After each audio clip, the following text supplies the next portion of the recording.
tiba-tiba. Dan berbagai tokoh pun tutup dengan cepat. Begitu juga tokoh milik keluarga Tristan, yang tutup lebih awal. Lantas inilah kesempatan yang kumiliki untuk menagih janji Tristan, yakni menjelaskan kepada saya mengenai pendekatan analisis studi geografi. Aduh, Tristan kok tidak keluar-keluar sih? Mana di sini dingin banget.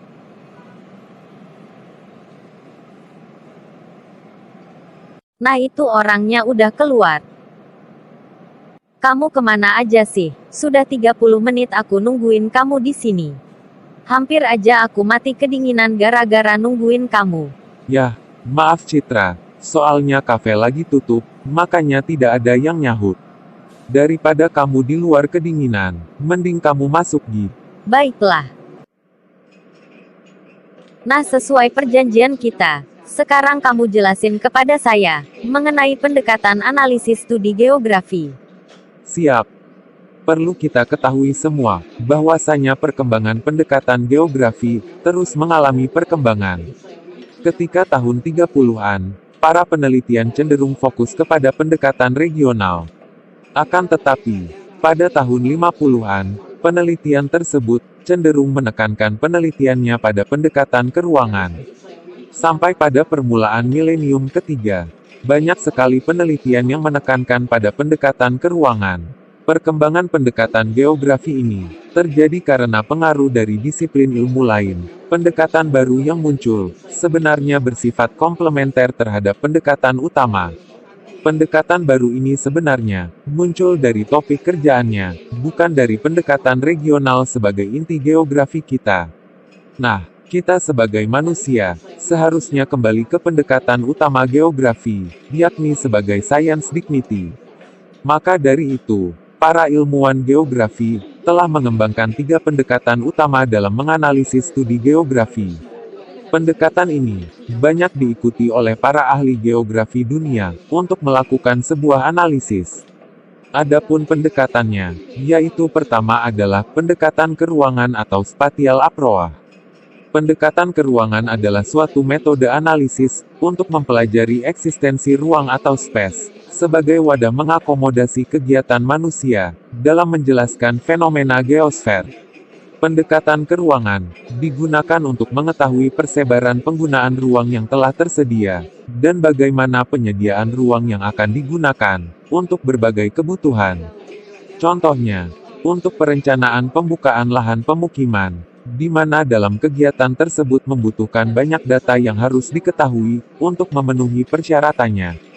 Data tersebut diantaranya, seperti data ketinggian suatu tempat, kemiringan lereng, jenis tanah, dan sebagainya. Nah, nantinya data tersebut digunakan untuk menilai keadaan fisik lokasi, yang mempengaruhi tingkat adaptasi manusia, yang akan tinggal di sana. Suburi Yunus berpendapat bahwa, dalam mengaplikasikan pendekatan keruangan, seseorang tidak cukup hanya menyebutnya saja, namun harus secara eksplisit, dan jelas menyebutkan tema apa yang akan dianut, serta penjelasan mengenai operasionalisasi pendekatannya. Tema analisis keruangan merupakan ciri utama dari geografi. Selain itu, analisis keruangan juga paling kuat kemampuannya untuk melakukan perumusan atau generalisasi dalam rangka menyusun sebuah teori.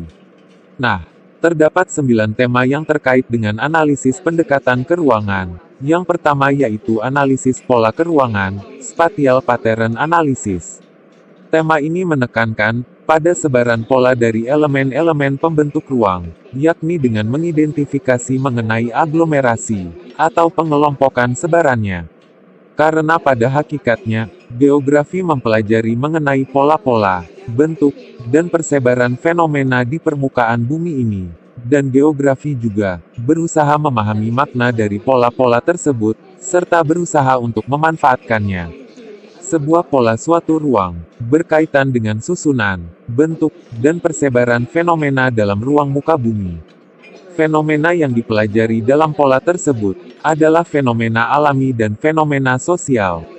Contoh fenomena alami, seperti aliran sungai, persebaran vegetasi, jenis tanah, dan curah hujan.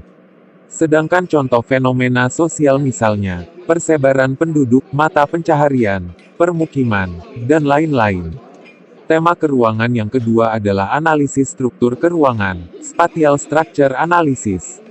Analisis struktur keruangan ini lebih menekankan pada analisis susunan elemen-elemen pembentukan ruang. Nah, suatu ruang dibentuk oleh dua fenomena, yaitu fenomena fisik dan non-fisik. Kedua fenomena tersebut bisa berupa sesuatu yang bersifat positif maupun negatif.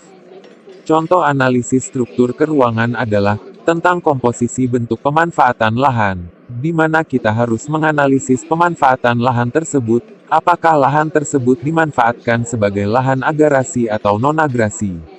Setelah mengidentifikasi susunan keruangan yang ada, maka kita tinggal menggunakan geography question untuk menganalisisnya.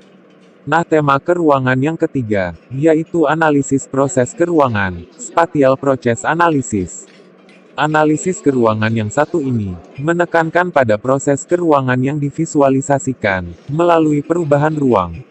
Perubahan tersebut dapat dikemukakan secara kualitatif maupun kuantitatif. Maka dari itu, kita harus memperhatikan dimensi waktu dalam analisis ini.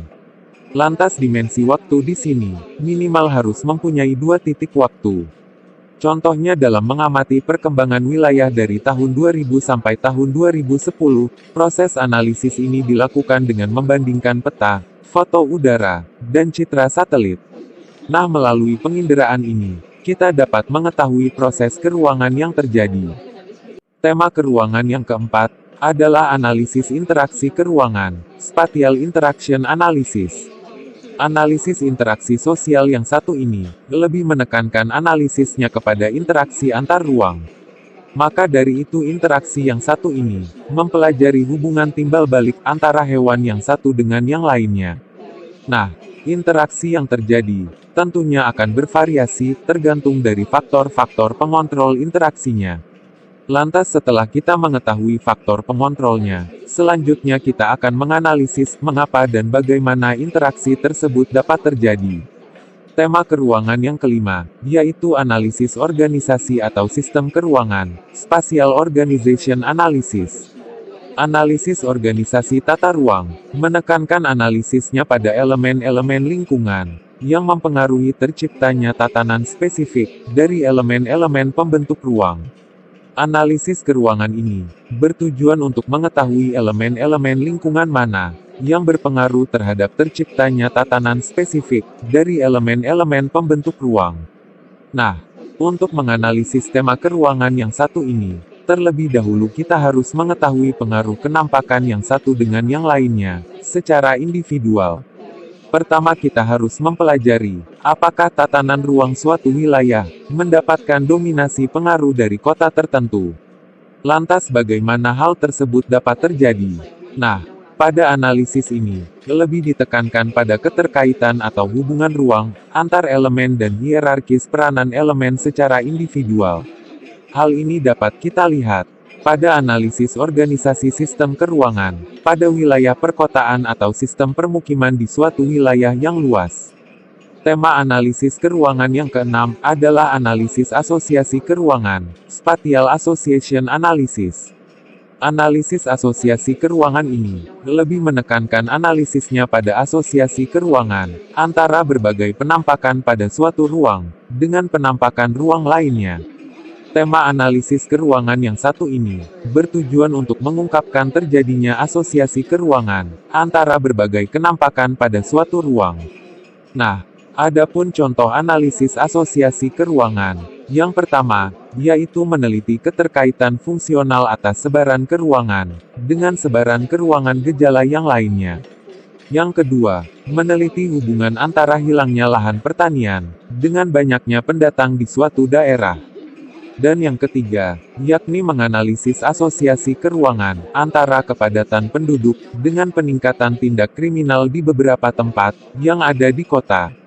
Tema analisis keruangan yang ketujuh, yakni analisis tendensi atau kecenderungan keruangan, spatial association analysis. Analisis ini lebih menekankan pada upaya mengetahui kecenderungan perubahan suatu gejala. Hal ini dilakukan berdasarkan analisis keruangan, analisis waktu, ataupun gabungan keduanya. Sebagai contohnya, kita akan menganalisis kecenderungan perkembangan kota. Nah, sebelum menganalisis terlebih dahulu kita harus mengetahui faktor-faktor penentunya. Setelah itu kita mempelajari proses terjadinya, serta konsekuensi keuangan, baik untuk jangka panjang maupun jangka pendek. Nah, tema keuangan selanjutnya adalah analisis komparasi keuangan, spatial comparison analysis. Analisis komparasi keuangan ini bertujuan untuk mengetahui kelemahan atau keunggulan suatu ruang dibandingkan dengan ruang yang lainnya. Komparasi ini sangat dibutuhkan untuk penentuan kebijakan pengembangan suatu wilayah. Misalnya kita akan melakukan perbandingan keuangan mengenai upaya mengatasi degradasi lahan di suatu wilayah. Maka dari itu, terlebih dahulu kita harus menganalisis hal-hal yang terkait dengan bentuk degradasi lahan, penyebab degradasi lahan, dampak degradasi lahan, dan upaya mengatasi degradasi lahan. Dan tema analisis keuangan yang terakhir, yakni analisis sinergi keuangan, spatial synergis analysis. Analisis sinergis keuangan merupakan suatu analisis yang menekankan pada sinergi keuangannya. Dengan kata lain, lebih menekankan analisisnya pada hubungan antar keuangan yang saling menghasilkan nilai tambah. Analisis sinergis keuangan ini mencoba menyoroti majunya ilmu pengetahuan dan teknologi, seperti teknologi di bidang transportasi dan komunikasi, yang menyebabkan terjadinya mobilitas barang, jasa, dan informasi yang tinggi, yang menyebabkan dinamika keuangan semakin tinggi dan kompleks. Hal tersebut menyebabkan dinamika keuangan semakin tinggi dan kompleks, serta kemajuan dalam bidang teknologi informasi telah mengaburkan batas-batas wilayah kegiatan manusia. Nah, melalui analisis sinergis keuangan, diharapkan setiap pembangunan wilayah dapat menciptakan kerjasama antar wilayah atau antar ruang. Dan, dengan adanya kerjasama tersebut, dapat membuat pembangunan mempunyai nilai lebih, serta konsep ini akan semakin berfungsi secara efisien dan efektif, apabila disertai dengan konsep functional synergism. Nah, pendekatan studi geografi yang kedua adalah, apa ya? Maaf Citra, aku lupa namanya. Astaga. Oh iya, kalau begitu aku izin pulang dulu ya, soalnya udah hampir jam 9 malam. Iya Citra,